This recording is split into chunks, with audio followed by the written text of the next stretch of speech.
I'm not sure how many hours I put into Elden Ring before I encountered Fia, the deathbed companion. She was sitting quietly in her room. She was settled neatly under a painting of the Erd tree, the towering golden plant that's nearly always in view throughout the world of the Elden Ring, and nestled next to the crackling and soft glow of a warm fire. The heaviness of this journey is punctuated by this quiet and gentle scene, an emotionally resonant moment in a world of constant, cold encounters with always already death, a living sense of unchangeable conditions, and a static, almost cyclical state of impending, regenerating doom. A purgatorial cold war where skirmishes persist with no larger consequences, no greater goal, and no real future on the surface. So the destruction of an old order has irrevocably changed the world of Elden Ring, the lands between, and its current inhabitants repeatedly are crushed in the power vacuum that's left by the shattering of the Elden Ring. And the extreme imbalance of relations in this world emerged from the defeat of grace, the fragmenting of the physical manifestation of a metaphysical essence that once held this universe in its dynasty of outer gods and demigods together. Those who survived Elden Ring's other cataclysmic disruptive event, the Night of Black Knives, would eventually take up arms against each other and stake claims to the shards of the old world scattered at their feet. You, as the Tarnished, crawl out of a grave into a world of factionalized and warring demigods. It is the Tarnished to whom the path of grace returns, and it's the Tarnished who is tasked to piece the world back together.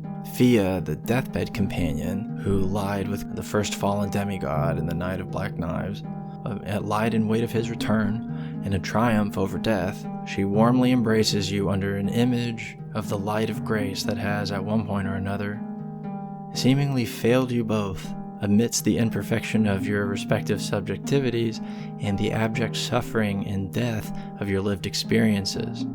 It's breathtaking. The deathbed companion has bore witness to the tragic disruption of the old world and the sudden porousness between life and death, as if the continued persistence of grace that once cohered these into static, simple binaries is now determined in the encounters of those set on the path toward grace's redemption.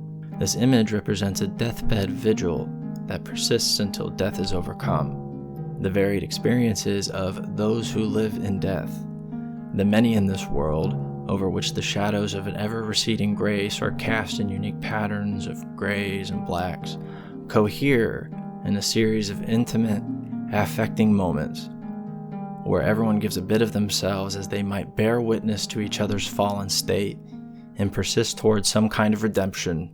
Perhaps they encounter one another again. Maybe their paths totally diverge. But for now, a comforting embrace after death has already closed in around them.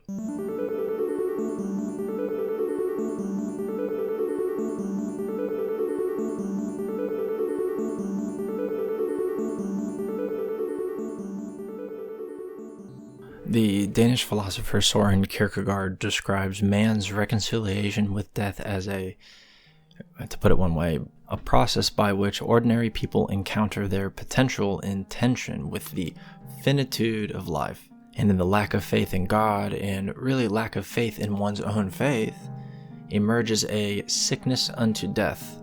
Kierkegaard describes as despair over the eternal. In this form of despair, there is a rise in the consciousness of the self, and therefore a greater consciousness of what despair is, and that one state is despair.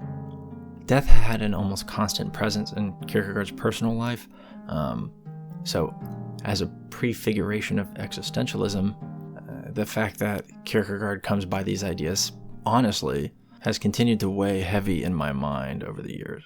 That along the path of grace lies some revelation that leads toward peace after the genuine realization of our own impermanence. Eternal despair comes from our inability to mediate the balances between our fragile selves and the eternal forces that gave rise to this same self.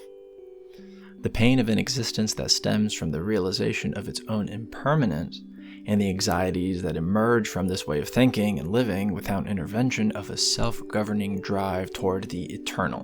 And now that we've Now that we've been through it, so to speak, what was once rendered implicit is now rendered explicit. Those tarnished by this journey, who are emerging new from the grips of eternal despair, grounded in their fallen state of being, can take the path of grace to restore the world. Grace begins again, not as an arbitrary, cheapened system of divine total relations, but from the fundamental embroilment in the contest between the finite and the eternal, between life and death.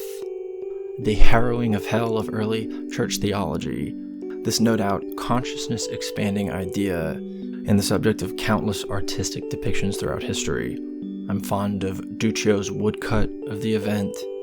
The Virgil of Dante Alighieri's Inferno described it as "Che vidi venire un possente." I saw a mighty one coming.